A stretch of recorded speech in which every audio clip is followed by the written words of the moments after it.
as you kindly introduced me, yes, that's probably more my corporate background. Academically, I have a background in philosophy. My PhD was in liberalism from the University of Nottingham. I have a postgraduate in Christian Islamic theology. That was at Merton College. And so that is my academic background. I still try and keep one toe in the academy. I recently wrote a paper on called Who is a Hindu? And so that was published and is doing its rounds in the UK universities. So that's my academic background, and I've been asked to chair this session on global perspectives in education. So we have a wonderfully strong, prestigious set of speakers with us today, and this session in particular is about giving us a perspective on what is happening across the world. So not just Bharat or the US, but also what is happening in other places. So first and foremost, thank you for coming to this session. I'm sure there's going to be a whole stream of people coming in the next 5-10 minutes as they finish their chai. So I will allow them to actually come in, and therefore I'll drag this out a little bit because I don't want them to miss the three speakers that was the reason why we're here.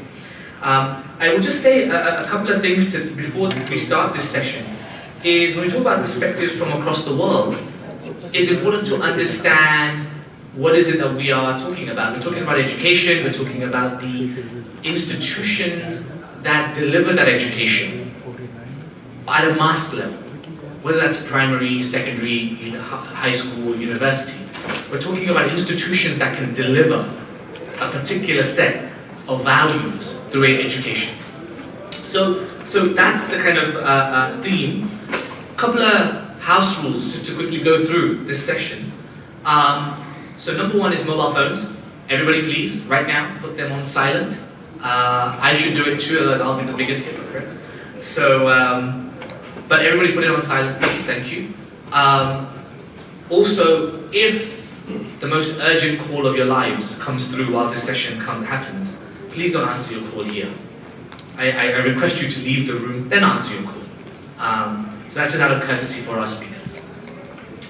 The format of the session is quite simple. You've seen several sessions by now, no doubt, but I'll just run through it. So there will be 3 expert members on the panel, very, very prestigious, as I said, and I'll introduce them shortly. They will each speak for 15 minutes, and I will stop each speaker at 15 minutes, giving all of us then time for a Q&A. So when each speaker has finished for 15 minutes, we'll then have a 20-minute, roughly 25 minutes Q&A. Now, at some of these sessions, technical problems do happen, don't they? Mic might fail, the lights might go, who knows what else happens, right? When they happen, what I request you to do is just to be patient. Relax, ease, and the technical team will be solving it for us. Okay? What we don't want is people from the audience giving instructions to our technical team at the back there, who will be solving it. We just have to show a bit of patience. Okay? During the Q&A, when we have come to the Q&A, I request you to raise your hands if you have a question. We will certainly get a mic out to you, so there'll be a runner with a mic. Please wait for the mic. When the mic does come to you, keep it close to your lips, otherwise we won't be able to hear you properly. What I will say is keep your questions or your statements, and they can be statements, short, concise. If you speak for more than 30 seconds, I will stop you. So you have to get your question across or your statement across in 30 seconds. And what we will do is we'll try and take as many questions as we can. So that will make our 20-25 minutes very engaging. So please remember that. I will select the questioner, and I apologize now if I don't get to come to you and you've had your hand up for 20 minutes, because I'm sure there'll be many questions after you've heard the 3 speakers, who will no doubt be stimulating us with some very, very interesting ideas. So, without further ado, let me introduce each of the 3 speakers, and I request them, as I introduce each one, to come on the stage and take their seats. I will introduce them in turn in the order in which they will be speaking. So first of all, I am honored and delighted that I have the pleasure of chairing a session with Padma Bhushan, Dr. Nagaswamy.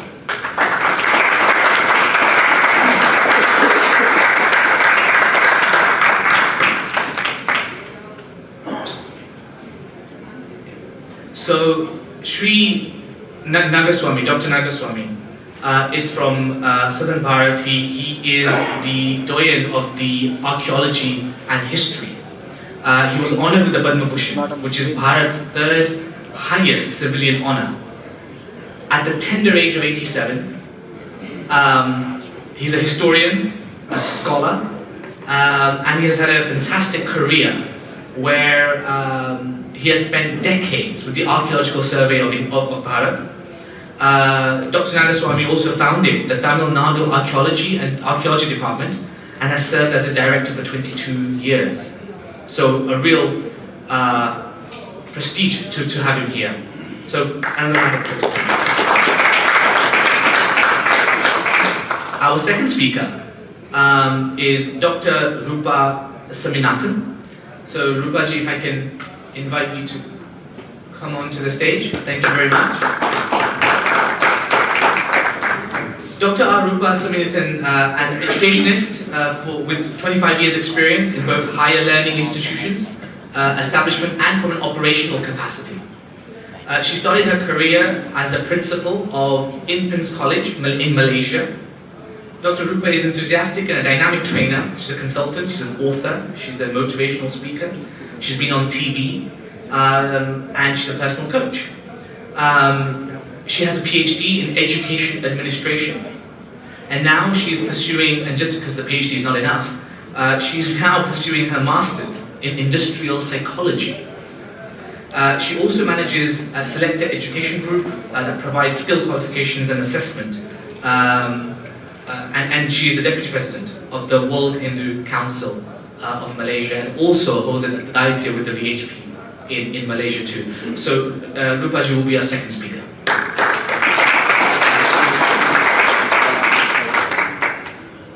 And third, and last but not least, can I invite Dr. Venkat Dhulipala to the dais, please, as well. So Dr. Venkat Dhulipala is the author of the critically acclaimed.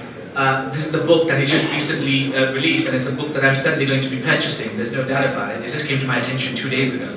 It's called Creating a New Medina: State Power, Islam, and the Quest for Pakistan in Late Colonial North India. What a fantastic title. He will hopefully share some of his thoughts on that with us today. The book was cited by Newsweek as the best book in global non-fiction in 2015 and described as a masterpiece and arguably the most important work of history published in 2015. Dr. Dhulipala is the Associate Professor of History at the University of North Carolina in Wilmington, where he teaches the courses on South Asian and global history.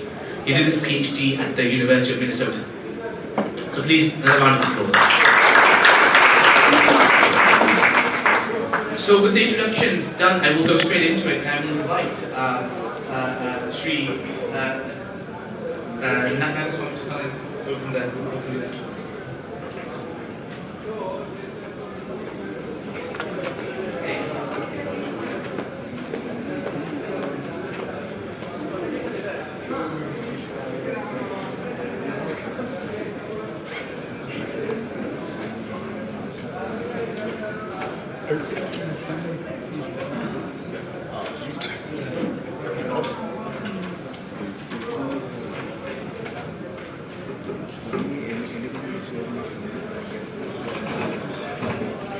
Friends, I am thrilled to stand in the place where Swami Vivekananda brought the great message of Indian culture, Indian art, Indian history to the western part of the world. and I am thankful to the opportunity given to the organizers for giving me. And my subject is rather little known.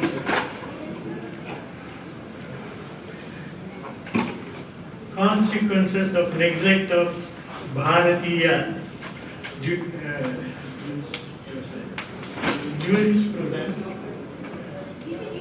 principles and practice. Since I am bound by the time, I will go straight to the slides and try to outline what I want to say about this particular subject.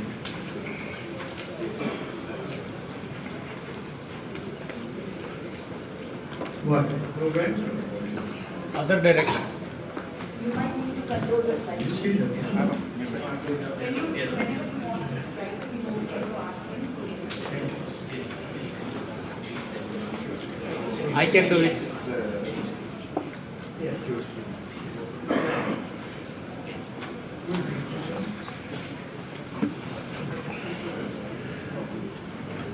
Now I start my talk with a note by one of the greatest judges of India, Supreme Court Judge V.R. Krishnaiyer, who happened to review my book on Ancient Tamil Law on Society in 1983.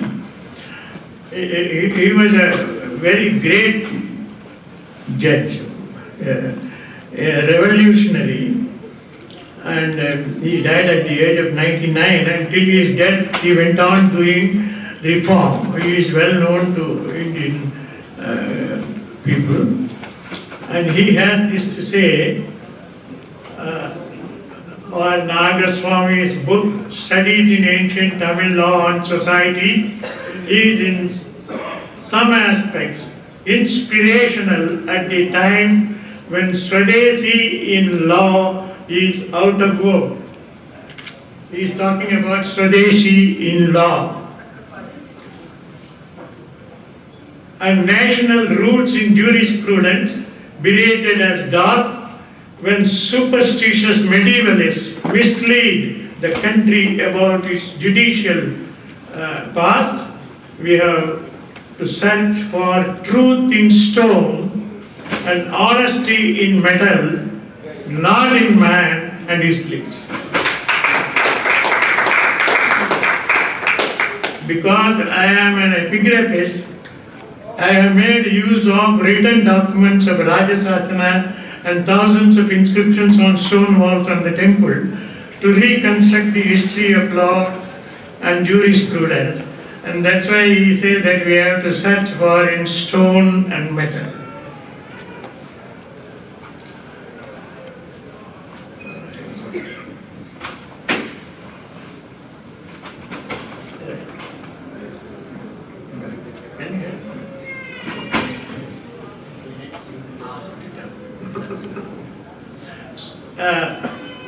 So it is the epigraphic abilities of our Nagaswamy in unearthing the law in practice has its patriotic relevance. That is what he has said about my book. To my remarkable surprise, I discovered, this is what a judge said, that 1,000 years ago we had a refreshingly modern system.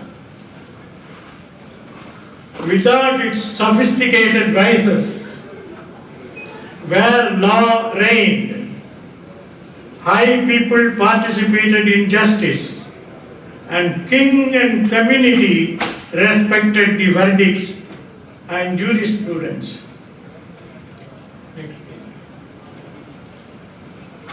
Today, he continues, despite political claptraps and electioneering catchwords, the rural people are not trusted by the political, judicial and bureaucratic elite with the what is it? Anyway, the book Discovery of Law in Action in Ancient Tamil Society challenges the assumption against panchayat justice and reliance on our juristic roots in developing a truly national jurisprudence. This great justice, a judge who is a revolutionary, is arguing for a national outlook. Now I come to what is happening here. The modern Bharatiya jurisprudence derives its power from the present Constitution of India, drafted by great and noble men who came in the tradition of Tyaga of Mahatma Gandhi and adopted from the year 1950. Next. In its preamble, it reads, "We the people of India, having solemnly resolved to constitute India into a sovereign, social, secular, democratic republic and to secure all its citizens justice." Next. Also note the dictionary meaning of the word which we often use now, the modern people. Secular. Secular means relating to the things of the world and things that are not connected with religious or sacred. This is not the sense in which they are using the word secular in modern times. Next. In spite of the best men drafting the Constitution, we see there are many lacunas in our Constitution that needs to be properly set right. Next one. One may wonder whether we can amend the Constitution. Let us not forget, within 50 years of its adoption, it has been amended more than 120 times. Next please. We may see that our Constitution is mostly based on Western ideas, with very little of Bharatiya in it. Bharatiya society, friends, has evolved for the past 4,000 years of recorded history and has a personality of its own that is rooted in particular system of life. Next please. The most important nature of Bharatiya people reflected through these 400 years of history can be summed up in two words. One, dharma. Second, samadarsana. These are the two words which reflect the lifestyle of Indian people. If you want to say shortly, next one. These words are not found in our Constitution. Have you seen that? Social, secular, democratic India. Manu was the first to draft his Dharma Shastra, the Constitution, which was adopted and used by all kings from about 5th century onwards down to recent times. Dharma Shastra. This was followed by all over Bharat, ruled by different dynasties in different language regions, and continued to be used till around 17th century and in some form even till recent times. A constitution which was drafted by Manu has survived for such a long time in all over India, not only all over India. I am going to show you next one please. Not only within Bharat, but also whole of Southeast Asia. Manu Dharma Shastra was a law code. And adopted these two words, dharma and samadarsana, attested by original records. It's not a poetry, imaginary, creative, but these are all written in the documents, on stone, on plates, copper plates by the kings from beginning to recent times. So you can go and verify whether this is used or not. Next one. Dharma, what is dharma? Dharma is that which sustains civilization. Dharati iti dharma. Or dharana dharma ityuktam. That which sustains the life, civilized life, is dharma. Next one, please. Acharya Shankara defines dharma as one derived from the Vedas. So the dharma is what started from Veda down to the present times for nearly 4,000 years, friends. That is, one is called pravritti dharma, that means laukika dharma, and nivritti dharma, which is a spiritual code. We are here concerned with only pravritti dharma, laukika dharma. We are not speaking about the spiritual dharma. Next one, please. If one takes the book on Vedas onward, the Upanishads, Ramayana, Mahabharata, and Dharma Gita, Dharma Shastra, Buddhist texts, Jaina texts, and Puranas, these two words stand out. You take any of these books, you see, Dharma and Samadarsana, equal look.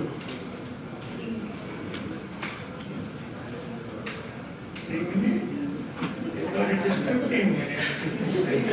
You have kept down.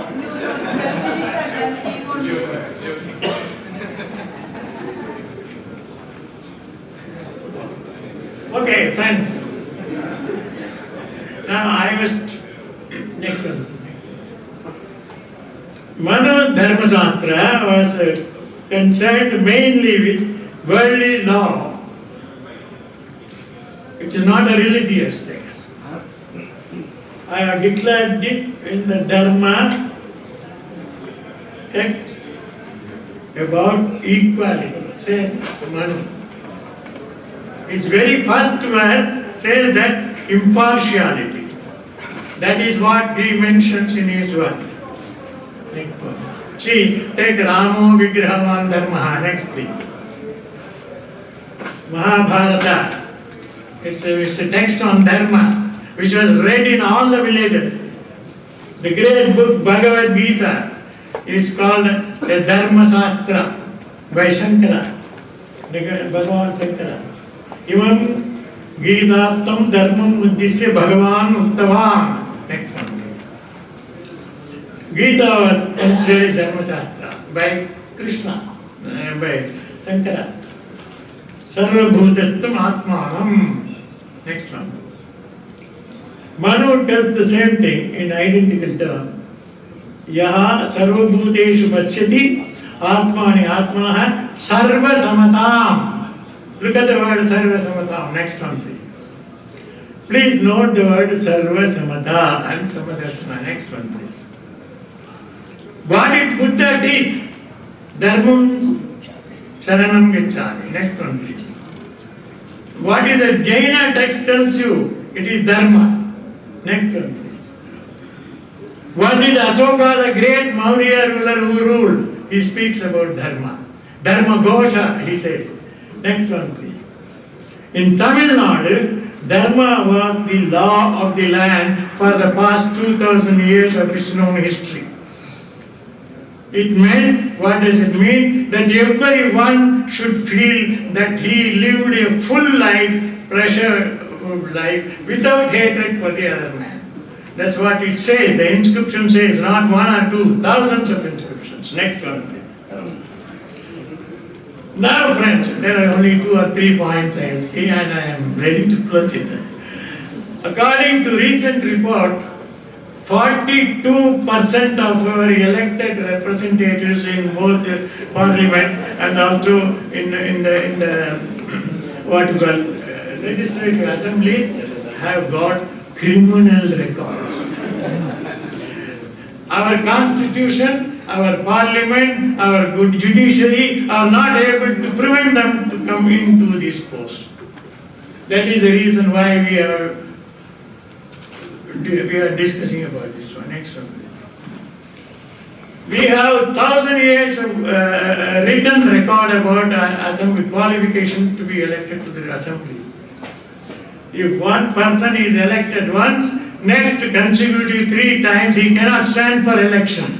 This is a 1,000-year-old document, and then his brother and sister and all relatives cannot be elected for that.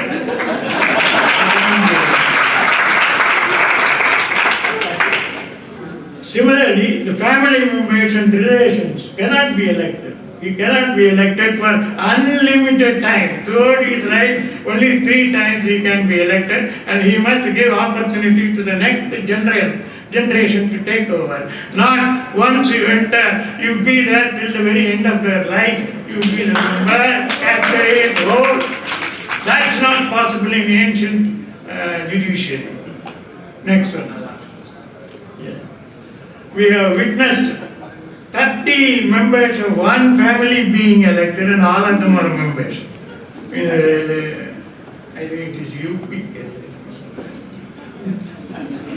That was not possible in ancient Indian judiciary. Next one, please. Condemned criminals. Even if they are in prison, they come out on bail. They can come out. They can appoint their own ignorant wife as a chief minister, sister, son, all of them can be appointed. Our constitution is not capable of removing them, or the parliament is able to remove them, or our judiciary is able. Next. Now, our people talk about Pancha Maha Papa. Papis cannot. Condemned people cannot. And even those who go and see them in the jail or support them, they cannot live for 7 generations as per ancient Indian judiciary. So, we have secularism used in the sense of anti-Hindu dharma. This is all about secularism, and it is there in our constitution. It is a borrowed word, imported word. And democracy, what is democracy? We had a democracy in this country from the time of Veda onwards. How to elect a man and all that. We have never used even the word dharma in our constitution. So it is necessary that we have separate Bharatiya judiciary, and we need a new constitutional assembly to assemble and make Indian judiciary the law of the land. Otherwise, why do you ask for independence? Imported. So, my friend, this is my what you call a conclusion, that our constitution is not able to protect us, what they have said, to give us justice, equality. Where is equality? Secularism is anti-Hinduism, minority majority. So, it is time that you give a call that let there be Indian judiciary and jurisprudence, so that we will rule ourselves according to order. Thank you very much.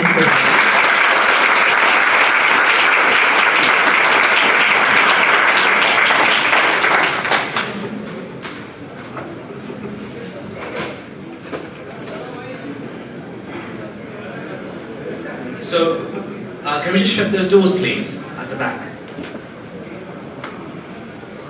Thank you. So, without further ado, let me move swiftly on to the next speaker. I'm sure that first talk stimulated a lot of discussion, a lot of ideas that we can maybe explore in the Q&A, so please have your questions ready for that. But let me straight away move to Rupaji, who will talk about the education system and the challenges in Malaysia.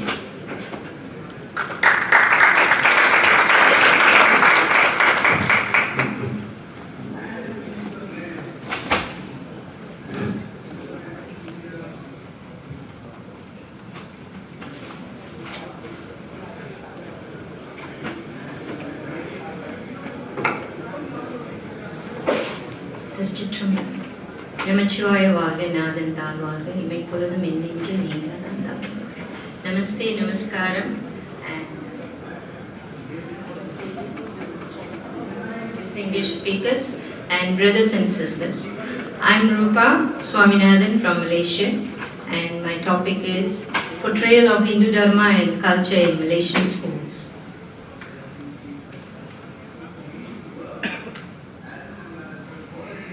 Before I proceed to the topic, I would like to take you through the history of Hindu Empire in Malaysia. Now, in Malaya, now known as Malaysia, which was ruled by Rajendra Chola and Sri Vijaya Kingdom. Is it clear to see? This is our Rajendra Chola Empire, and our Malaya was known as Swarna Bhumi. But now the Swarna Bhumi, the name is used by Thailand for their airport. But Swarna Bhumi is Malaysia. In fact, to tell you the truth, Malaysia is a Swarna Bhumi. Only the people made it as a, I shouldn't use the word hell, due to this religion differences and so forth.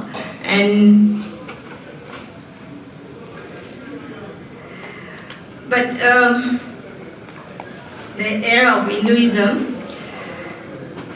during the 4th to 13th century, it was era of Hinduism, where Rajendra Chola and Sri Vijaya Kingdom was the greater empire in Malaya and Indonesia, the current Indonesia, Sumatra and so forth. But later, from 13th century to 19th century, we lost this kingdom and Muslim were ruling, and later 19th century onward it was British and Malaya became a colonized nation. And from 19th century onwards, our Indian, particularly the South Indian, they become the settler in Malaya for the, they came as estate workers, basically estate workers in rubber estates and plantation. And for about 20 years they were struggling to give better life and education for their second generation. And this is, I will share some pictures. This is our Bujang Valley. Just now I showed you the Kada. Here, if you see Kataha or Kadaram in Swarna Bhumi, that is where this Bujang Valley is located. And proud to say I'm from Kada. And this is a very a state full of history. Maybe if any of you delegates have planned to come to Malaysia, please visit this place. It's known as Bujang Valley. In fact, I brought a book on Bujang Valley later. If you like to have a look, you can request. And our Malaysian or Indian settlers' life was evolved with this 4 areas or aspect: temples, Tamil school. After so much of fight, we had Tamil schools, and of course we had Thaipusam and Diwali as our annual celebration. That's all about our grandparents' life, the first generation. And since then, actually Hinduism is a minority religion in Malaysia, as Islam is the first, and now Christianity is the second, and third is Hinduism. And an estimated 9% of the total population in Malaysia, ethnic Indian, of whom almost 89% are practicing Hinduism. Of course, we got our independence in 1957 from the British, but since then we became more multi-ethnic, multilingual and religiously plural state in Southeast Asia. Malaysian Hindus started to learn Hinduism and culture through temples, and Hindu Sangam formed in 1965.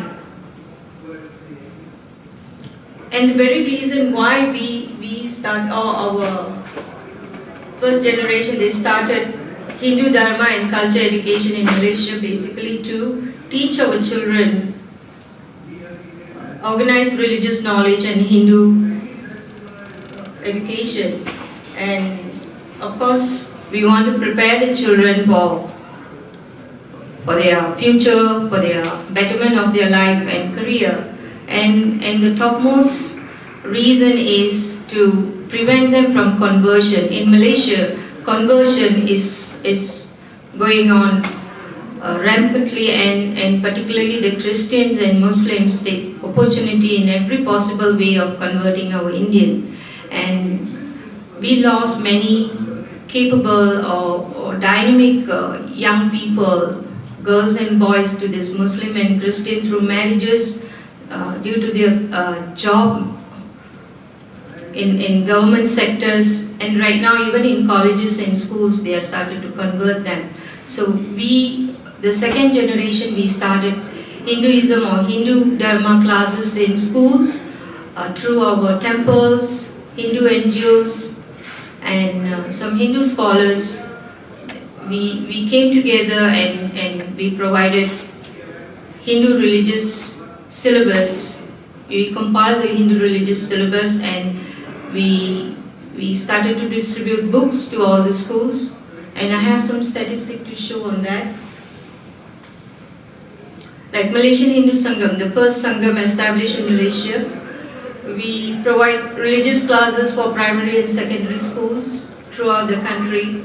We have about 20 children participate in these classes annually, whereas we conduct competition, Tirumurai Vila, every year through temples and NGOs, and about 10,000 children participate annually from primary and secondary.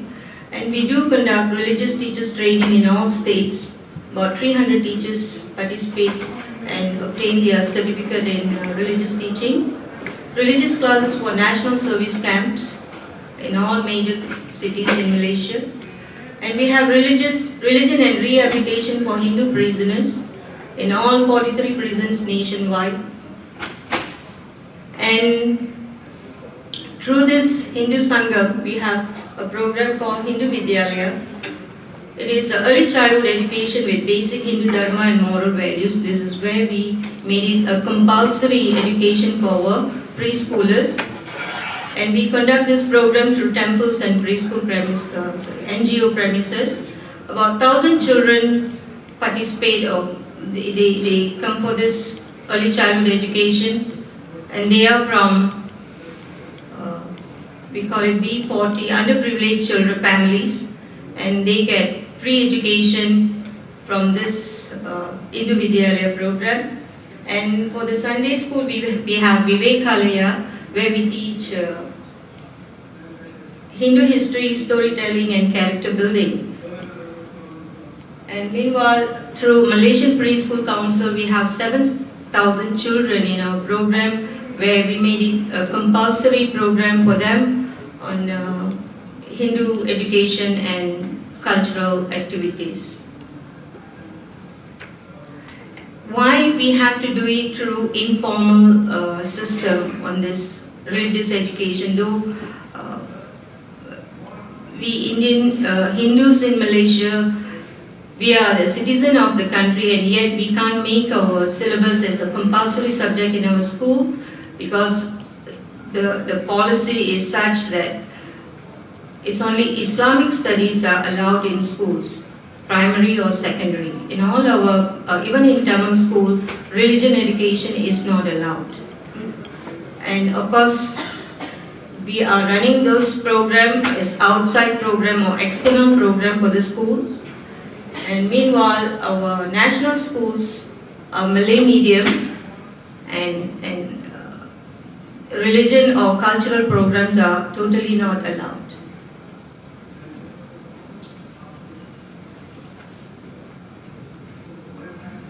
some of our other NGOs, participating NGOs, are running Hindu religion classes.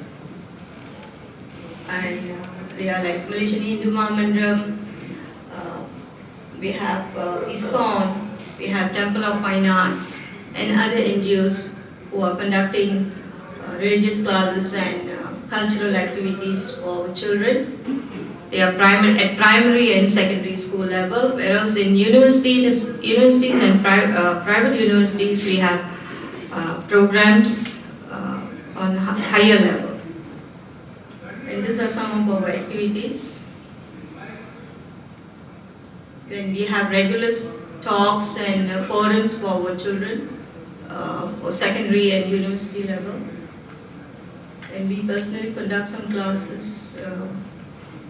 And this is our recent achievement, where apart from Hindu Dharma and culture, our students are also excel in international competition. The recent one is just about a week ago, where our student participated in international competition, in invention and innovation competition in Canada, where they got a gold medal and special invention awards. They are from Tamil schools.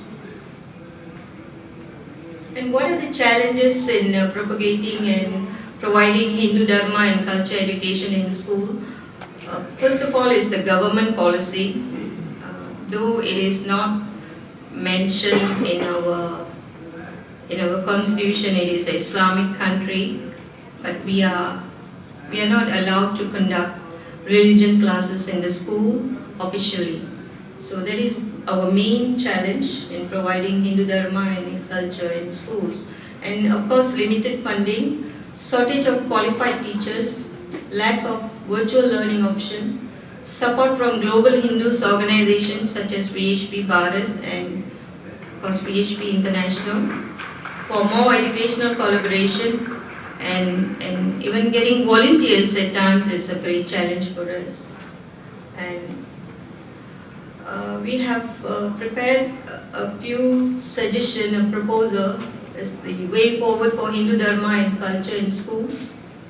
We would like to invite an active participation from Hindu Dharma, leaders for World Hindu Congress. First of all, we request World Hindu Congress to endorse World Hindu Council, that is VHP Malaysia, to a joint collaboration providing Hindu Dharma and culture programs offered by various Malaysian Hindu organizations to ensure the standardized and authenticated teaching and endorsement. This is to prevent those coming and providing courses as they prefer, opportunities to Hindu student to participate in Hindu Dharma and culture exchange program, cultural exchange program, tertiary qualification in Hindu studies endorsed by World Hindu Congress to be recognized by World Hindu bodies, and a joint collaboration with VHP Bharat and International in organizing conferences, forum on Hindu Dharma, youth development, women empowerment, and educational and career opportunities.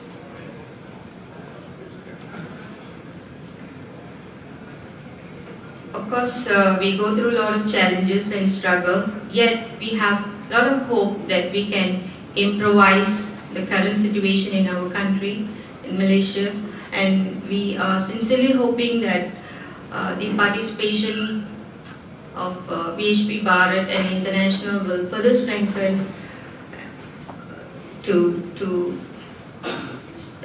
provide us a better opportunity to give our children Hindu Dharma education and cultural program. And thus, let us unite, work together towards empowering our younger generation. And meanwhile, I would like to share that our Malaysian Hindu slogan, "Arise, awake, not stop till your goal is achieved," as our Swami Vivekananda ji said. Thus, may we belong to one brotherhood to revive our Hindu empire and our civilization. Thank you very much.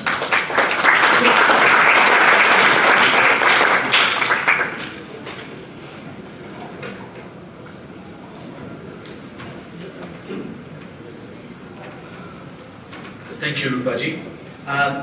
In the interest of time, let me swiftly move on to our third speaker. So Venkat, can I ask you to come and give your opening remarks?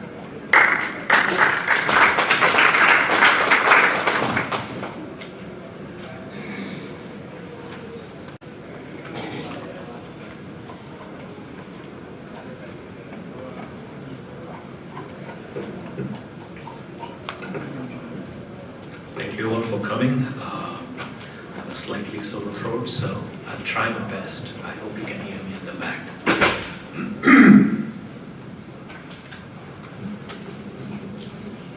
Pakistan recently had elections in which the charismatic cricketer Imran Khan was elected with a majority. Well, he didn't quite get a majority in the assembly, but it was the largest. His was the largest party, and he went on to become the prime minister.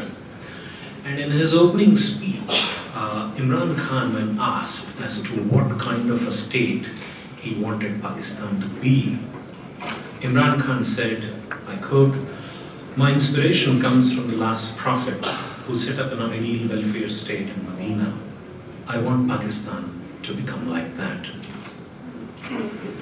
Now this statement has been lamented by some critics as a betrayal of the vision of Mr. Muhammad Ali Jinnah, the founder of Pakistan, who it is claimed was a westernizing secular Muslim who wanted to create Pakistan as a secular democratic republic, much in the image of Turkey under Mustafa Kemal Ataturk.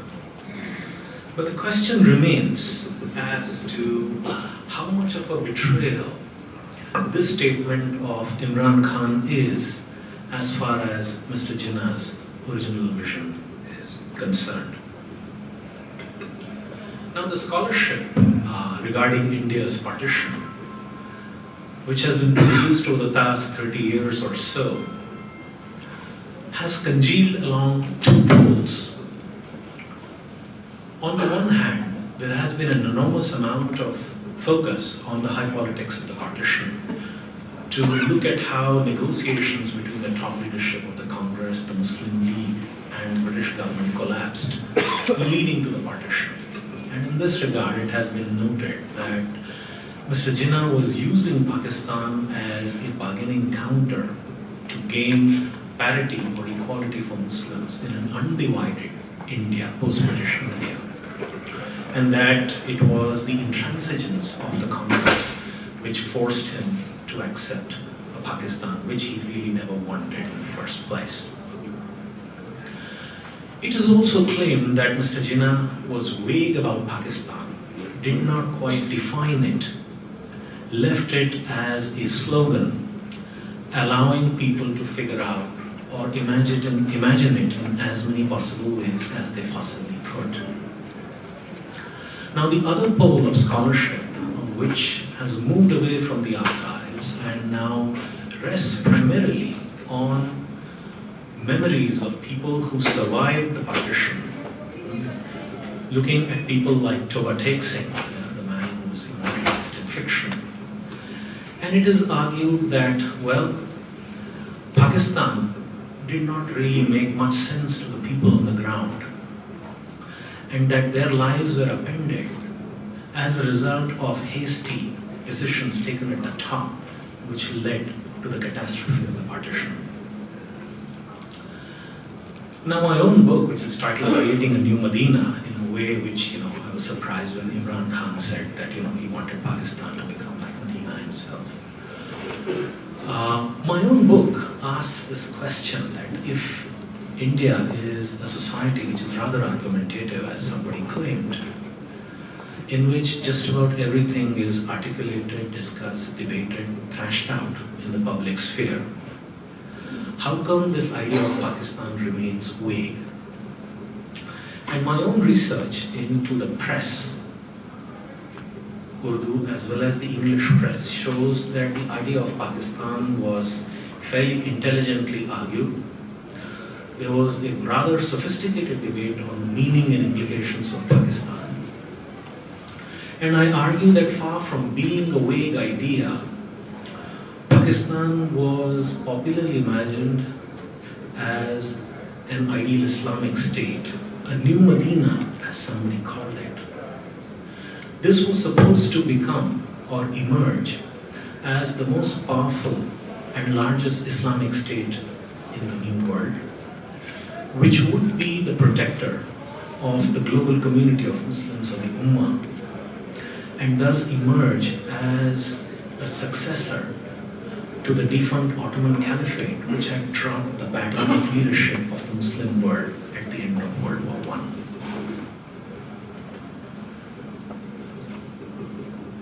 Now, the question remains, how does this whole debate, popular debate on Pakistan, begin? And in this regard, not many people know that the person who really sets the ball rolling is B.R. Ambedkar, who wrote a famous book called Thoughts on Pakistan. Not many people read it these days.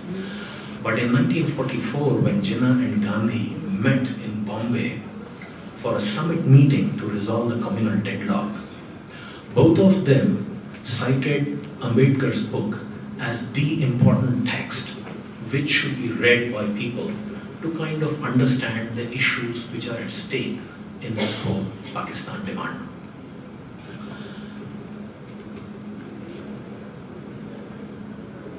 Now, Ambedkar, if I were to kind of boil down his entire arguments, asks the Congress and the Hindus, as he says, he constantly addresses himself to the Congress and the Hindus, he says, concede Pakistan.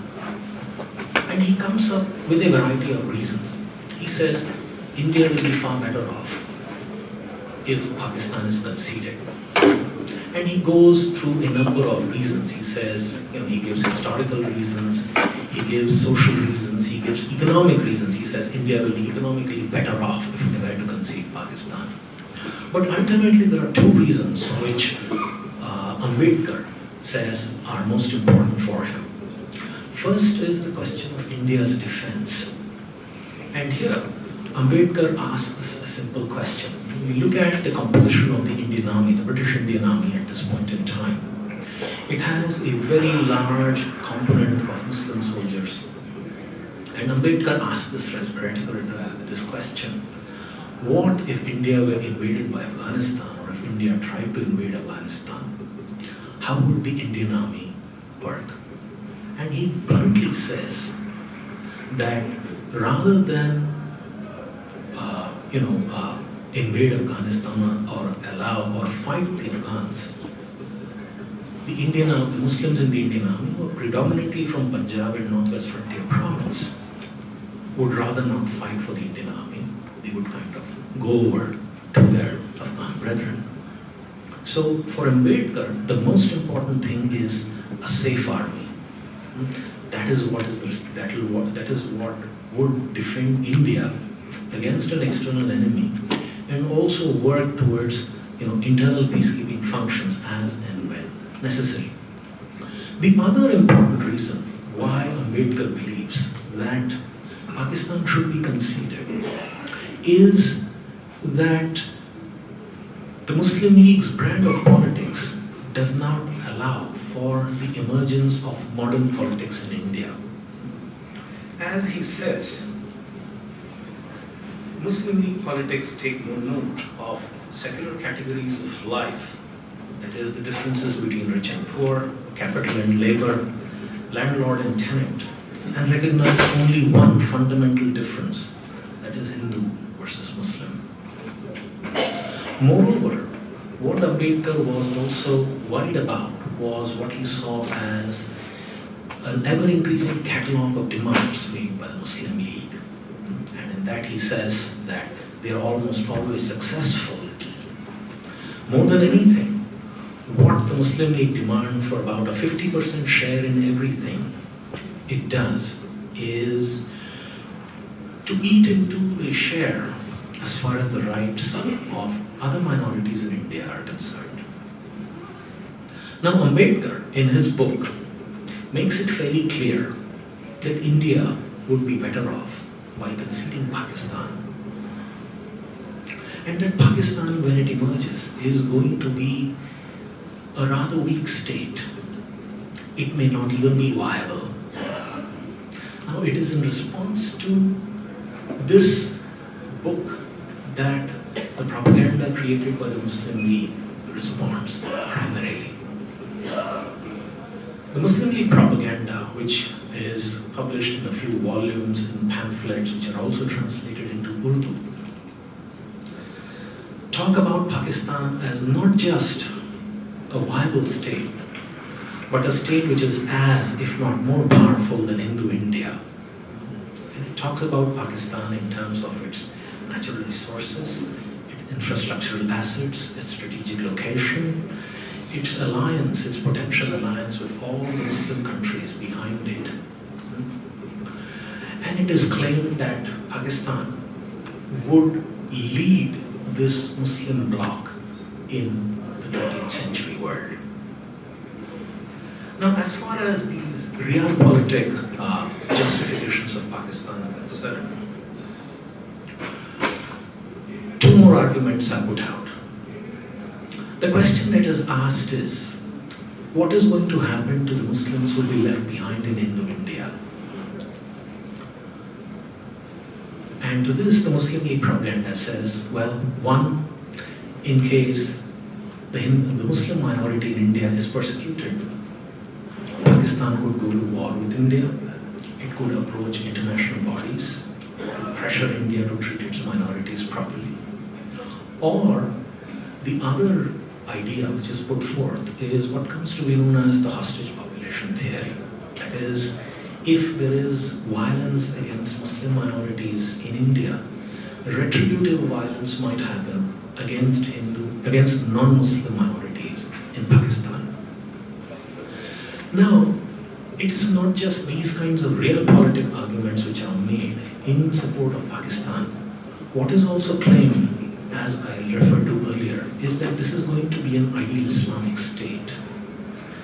And the model that is held forth is that of Medina, which was created by the Prophet in the 7th century. And it is argued that just like the Prophet had to move out of Mecca, where he was originally from, and create a new Islamic state and community in Medina, where the Muslims could have their own structure, own community as well as state structures in place. In the same way, what we are having is that we are creating a Muslim state in those parts of India where there is a Muslim majority. And therefore, he says, also look at the parallels. Just like with the Prophet, the Muhajirs went with him, and along with the Ansars, created Pakistan. Similarly, in British India too, it is the Muslims of UP, Bihar, other places who are like the Muhajirin, who are helping in the creation of Pakistan. Now the question remains as to critiques of Pakistan which emerge at this point in time. And what I would like to bring to your attention is that given the fact that the Congress leadership is largely in prison between 1942, when Quit India movement happens, till 1945, most of the Congress leadership is in prison. And the people who launch major critiques of the Muslim League idea of Pakistan are people who now we come to know as nationalist Muslims. And some of these, the ulama, the term ulama is plural of alim, which means a cleric or a scholar. And these are ulama from the Jamaatul Ulama Hind, who come up with the most strident critiques of Pakistan. They question, first of all, the idea that Pakistan can be an Islamic state. They say, how can that be? If you look at Punjab and Bengal, they have almost 40-45% Hindu population. So how can you establish an Islamic state in this area? Secondly, they'll say, who's Mr. Jinnah? He hardly even goes to a mosque. how will he lead us into this glorious Islamic utopia?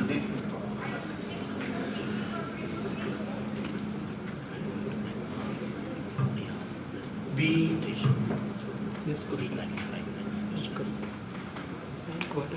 nationalist Muslims are, of course, going to be badly targeted by the Muslim League. They face all kinds of social sanctions. In some places, it is noted that even their dead can't find burial places. In various burial grounds. And their leader, a person by the name of Hussain Ahmad Madani, and I'll end with this statement of Hussain Ahmad Madani and then we will take questions. He writes to a particular correspondent who writes to him from Rawalpindi. He says, "You write that I have joined the Hindus and you are stunned by that. Why do you get affected by such propaganda? Muslims have been together with the Hindus since they moved to Hindustan, and I have been with them since I was born. I was born and raised here. If two people live together in the same country, same city, they will share a lot of things with each other. Till the time there are Muslims in India, they will be together with the Hindus. In the bazaars, in homes, in railways, trams, buses, lorries, stations, colleges, post offices, jails, police stations, courts, councils, assemblies, and hotels. You tell me where and when we don't meet them and are not together with them. You are a zamindar, are not your tenants Hindus. You are a trader. Don't you buy and sell from Hindus? You are a lawyer. Don't you have Hindu clients? You are a district or you are on a district or municipal board. Won't you be dealing with the Hindus? Who is not with the Hindus? All 10 crore Muslims of India are guilty then of being with the Hindus." Now, this view ultimately loses. The Muslim League wins hands down in the elections, which in any case are still under a highly restricted franchise in which about 15% of the population can vote.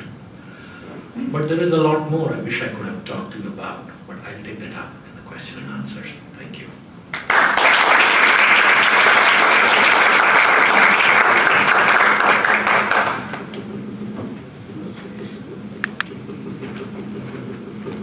Thank you, Ji. Thank you, Venkat Ji. I must first clarify with my boss. We are finishing at 5:30. Is that correct? Yes, and you have. Yes, that's afterwards. Yes. So 5:30 we must finish. Yes. Okay. So since my boss has said 5:30, and if you look at your watches, you will see the time. I will lose my chai privileges if we go over 5:30. So what I want to do is I would like to move on and actually skip the Q&A, and then is that right? We can go 5-10 minutes because it's if they are okay because we have. Because we still have to sum up as well. So Swami just asked me to sum up as well. So they're still summing up. So let's take 2-3 questions and then Sum up. submissions and then. Fine. So we're okay to go over 5:30. I won't lose my chai privileges.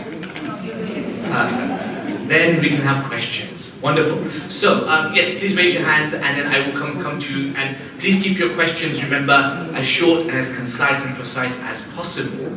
And what I'm going to do is I'm going to start with the youngest hand first, in that corner over there, the under 35. Yeah, you over there, no hair, up you go. The question from you, please. Before Jinnah was Does he have a mic? Can we have a...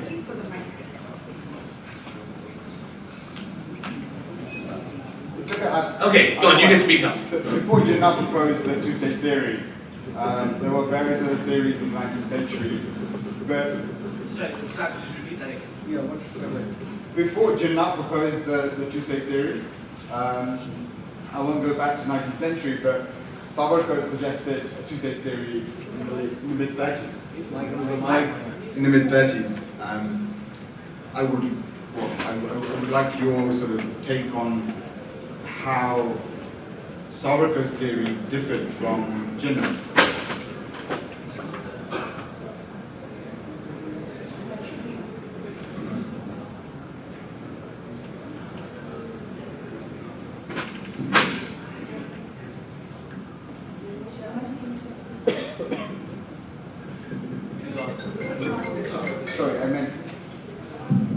Sorry, I meant not just Jinnah, it was Ambedkar you mentioned. So before Ambedkar, there was Savarkar that mentioned it.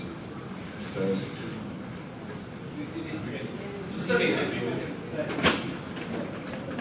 Yeah, can you hear me? Yeah. I'm sorry.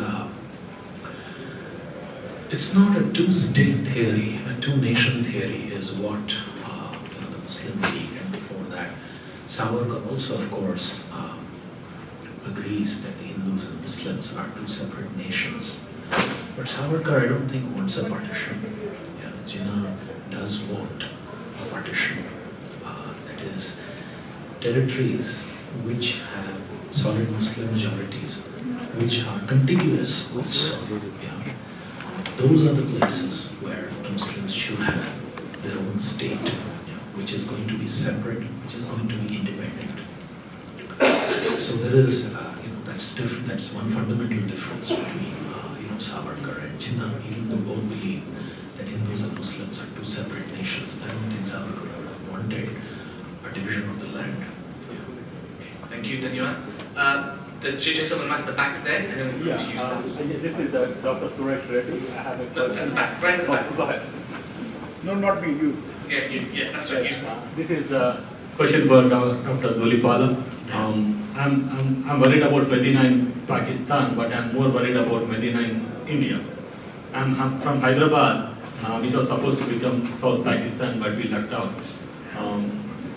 The Pakistan's growth rate has been almost like 30% in the last so many years. It has been rapidly increasing in India. And if you go by the numbers, once you become 30% in any country, you can form the government. I just want to know what are your thoughts and how to face this future. Thank you. Well, I think to begin with, we should be producing as rapidly in the subcontinent. I think it's an ecological disaster if we do have those rates of population growth, whatever they might be, whichever community they might be. Please, louder. I have a bad throat. I think I just have is that better? Yeah, it's okay. Okay.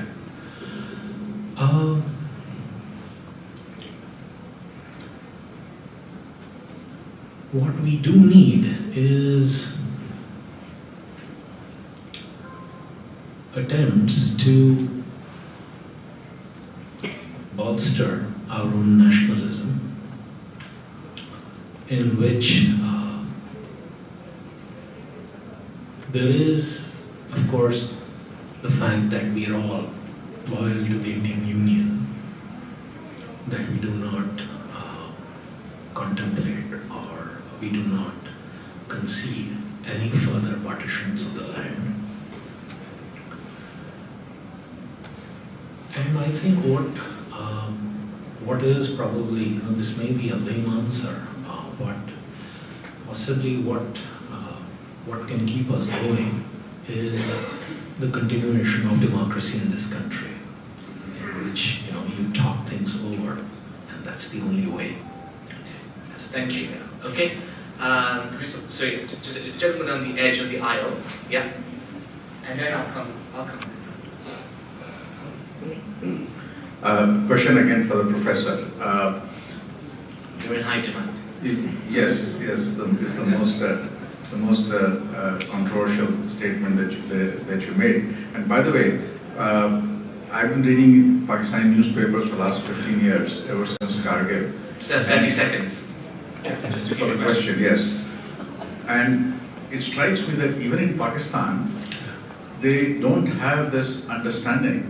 Whenever liberals, when they refer to Jinnah, they refer to his August 11th speech, where you could be this, and go to your temple and mosque and stuff.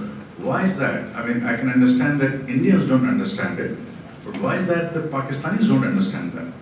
Well, I'll take a little bit of time to address this question. It's a very good question and an important one.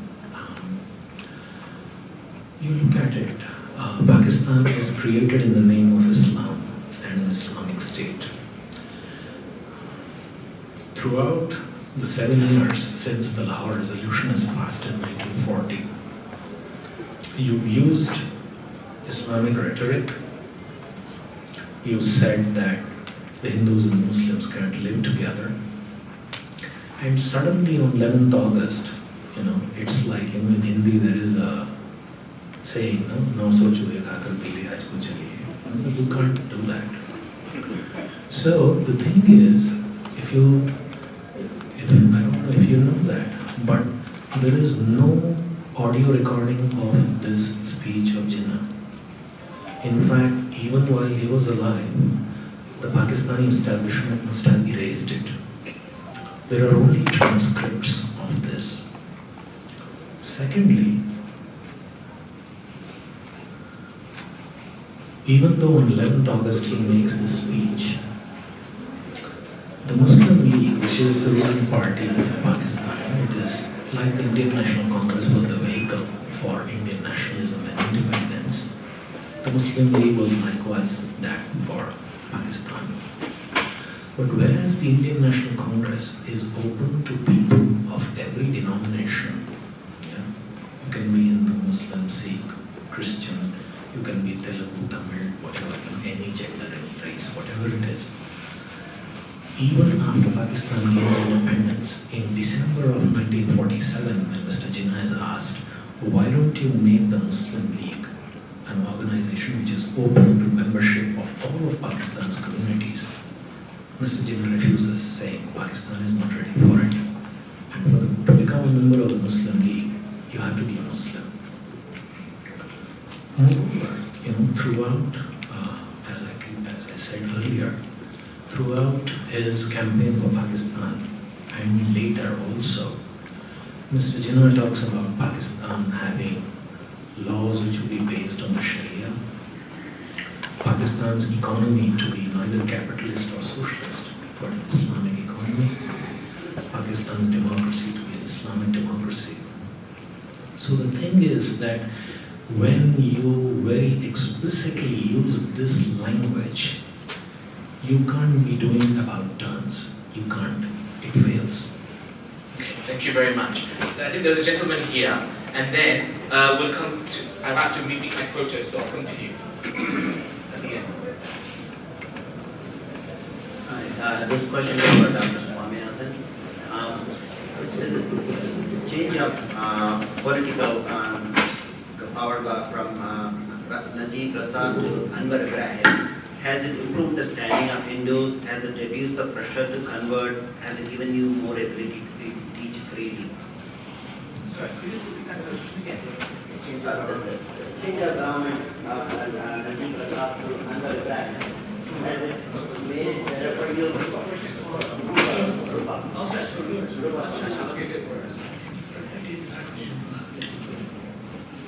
This is okay. Thank you. The change of government is still in early stage, and they haven't given us any assurance on all this, the Hindu agenda that we have submitted a number of memorandum to the government, the former government and the current.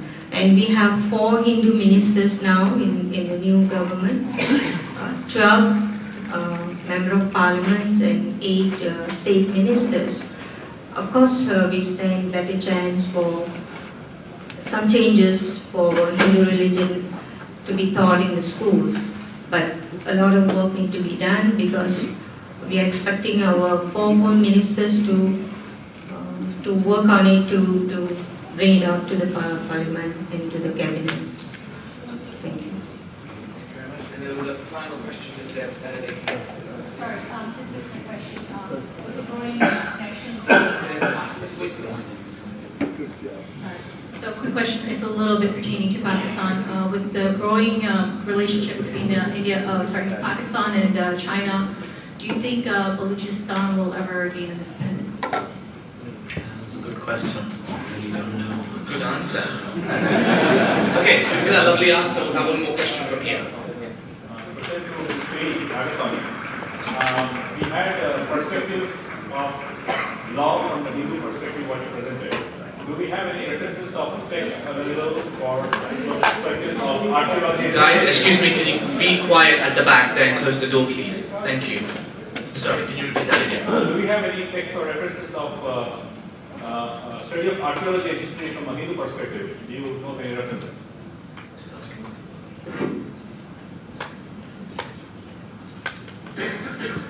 Archaeology.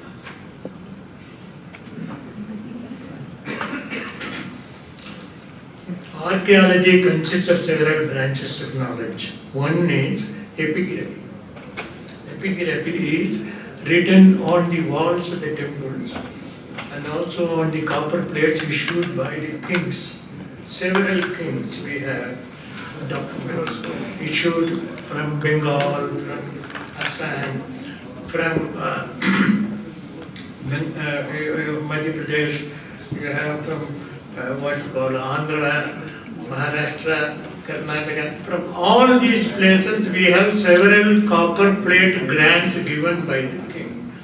In all these, from almost we have written record from 6th century and onwards, where we get the name Manu Darsita Marga.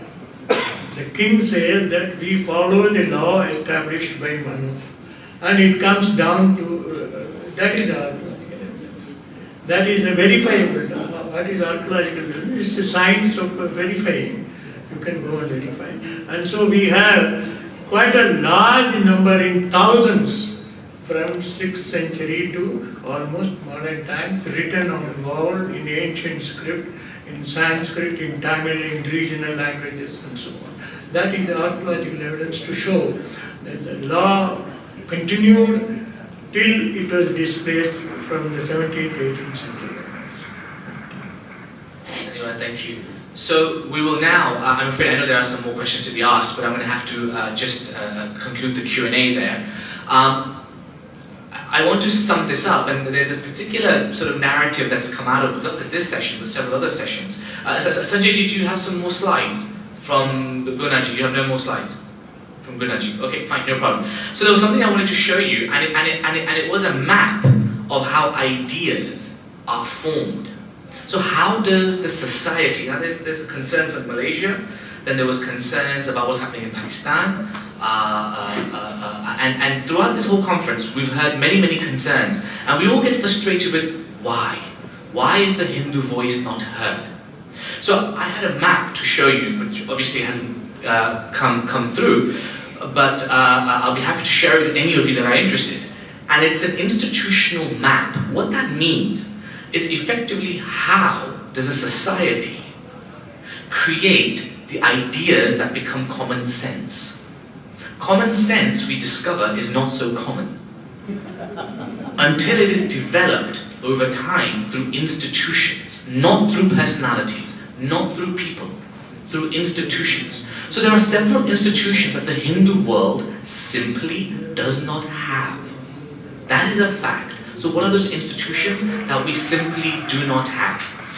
We do not have, on any level imaginable, a serious think tank, a serious policy institute, a serious research institute. We do not have sufficient scholars, sufficient archaeologists, historians, philosophers, Sanskritists. We simply do not produce as a society a sufficient amount of skilled talent. Further, we don't have a sustainable finance model that would finance this kind of work. This sort of work is not for profit. So how do you fund such projects? We do not have the institutional mechanisms in place in order to fund this activity. Now this work, it cannot be done on social media. This work cannot be done in universities or colleges. These are institutional challenges that the Samaj globally has to think about strategically, and it takes 30 to 50 years before that maturity will come. Are we prepared as a society to think that strategically? Are we prepared to pool our resources and, as Mohanji said in his speech, work separately but collaboratively? Until we can do that, you see, the ecosystem does not exist where dharma, dharmic ideas can become common sense. So, my message to us, and it was requested by Swamiji to share this map with you, is that there is a particular way in which ideas flow within a society before they become digested by the public. It is specific, strategic, and well thought. The British are the masters of it. And they've taught me how they formulate their ideas, and I'm happy to share it with you. And these ideas happen through several institutions. There's other institutions I want to mention just very quickly. Do we have currently institutions where we create festivals where Hindu dharmic ideas can be spread? So we have yoga festivals now. How dharmic are they? That's for us to decide. Do we have ideas of history, celebrating history? Why don't we have festivals where we celebrate our history? And we invite all types of people, Hindus, non-Hindus, everyone, to come to these festivals. These are certain specific institutions that we lack as a society on scale. There may be some remote ad hoc projects here and there, but on scale, well-funded, full-time workers, focused on it for the next 50 years. We don't have it. We need to, as a society, start thinking about those institutions. We, as individuals, cannot do everything. We have to decide, what is my speciality? What am I willing to dedicate the next 50 years of my life to, or the next 30 years of my life to, and I will only concentrate on that. I will trust, I will have shraddha, that somebody else will take care of the other things. And as a society, we have to skill ourselves in a balanced way.